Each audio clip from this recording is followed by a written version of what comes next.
इतिहास में मैं धैर्य त्याग की मूरत, कोई न समझे मेरे अंतर मन की व्यथा। मैं प्रथा, मैं कुंती, पांडवों की माता, किससे कहूं अपने दुख की गाथा। राजा पृथुसेन की दुहिता, राजा कुंती भोज की पालिता, दो वंशों की गौरव और शान, पर अपने भाग्य से अनजान। ऋषि दुर्वासा के आशीर्वाद से जिसे पाया, लोक लाज से उसे गंगा में बहाया। सबसे उसकी पहचान को छुपाया, पछतावे की आग में हृदय को जलाया। पति पांडु के श्राप ने छला, राजमहल का सुख कभी न मिला। वन में संन्यास, पुत्रों का भार, पर कर्तव्य निभाया, निसंकोच निस्वार्थ।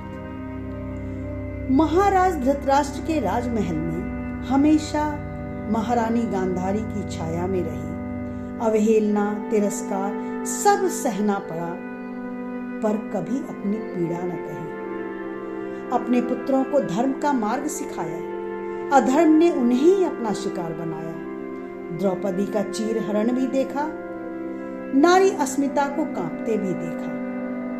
मेरे पुत्र सदा संघर्षों में ही जिए, कभी लाक्षागृह तो कभी अज्ञातवास।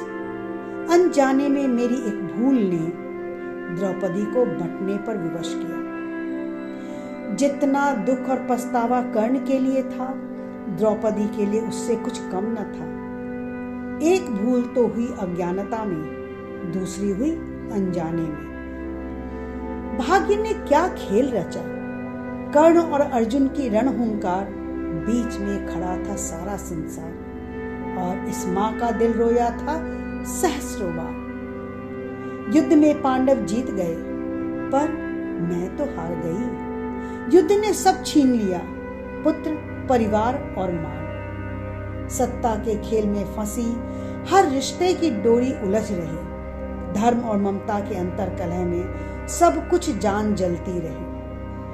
अब मेरे धैर्य का बांध टूटने लगा है। पछतावे का बोझ कितना ढोना है, इसलिए वनवास को चुना है। सबसे दूर शांति में जीवन का अर्थ बुना है, जीवन का अर्थ बुना है।